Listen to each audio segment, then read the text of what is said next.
Chers téléspectateurs, bonjour et bienvenue dans un nouvel épisode de Z Insurance. Précédemment dans cette série, nous avons parlé de protection juridique et de la façon dont ces nombreux services pouvaient évoluer face aux nouvelles réalités sociales. Aujourd'hui, nous constatons également que les consommateurs perçoivent l'offre d'assurance de façon plus critique. Focus sur ces sujets aujourd'hui en compagnie de Mireille Hurlus, CEO d'Arac Belgique. Bonjour Mireille. Et bienvenue.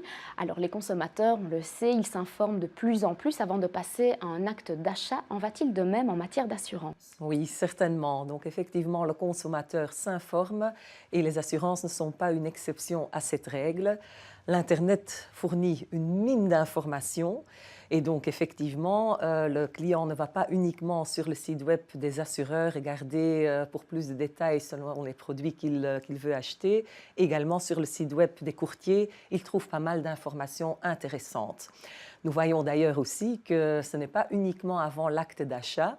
Même quand un client nous téléphone à notre Legal Helpline, donc le service juridique par téléphone, là aussi, il a déjà fait sa petite enquête au préalable pour voir les solutions possibles à son problème. Vous, Mireille, vous représentez une compagnie d'assurance spécialisée en protection juridique. S'agit-il d'un produit standard à taille unique?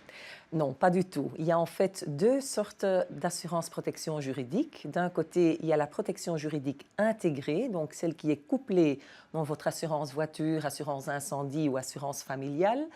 Elle couvre moins, mais vous payez aussi une prime moindre. D'un autre côté, il y a l'assurance protection juridique plus étendue, indépendante, dans une police séparée.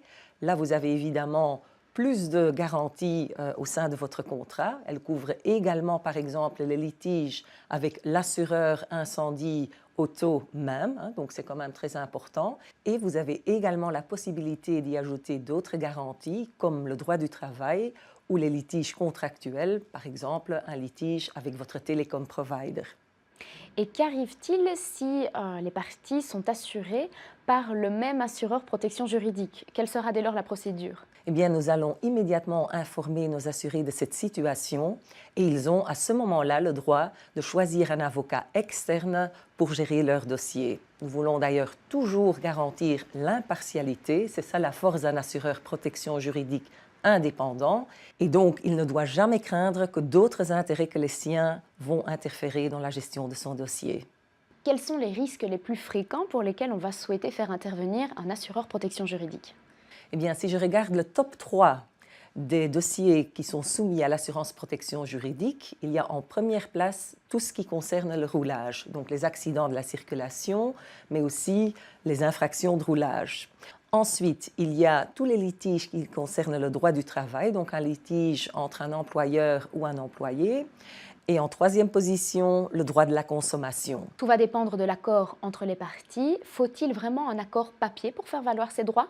Non, heureusement pas. Nous parlons d'une convention quand les 4 conditions suivantes sont remplies. Il faut au minimum 2 parties. Ils doivent évidemment avoir l'intention de créer un accord. Il faut une offre et l'acceptation de cette offre et ça peut se faire par écrit ou oralement. Est-ce que vous avez des exemples d'accords non écrits?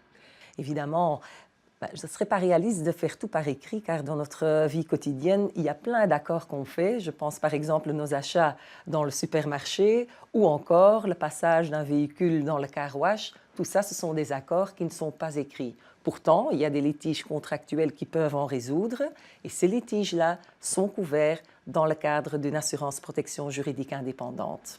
Merci Mireille pour tous ces éclairages. Avec plaisir. Et merci également à vous de nous avoir suivis. À la semaine prochaine dans un nouvel épisode de Z Insurance.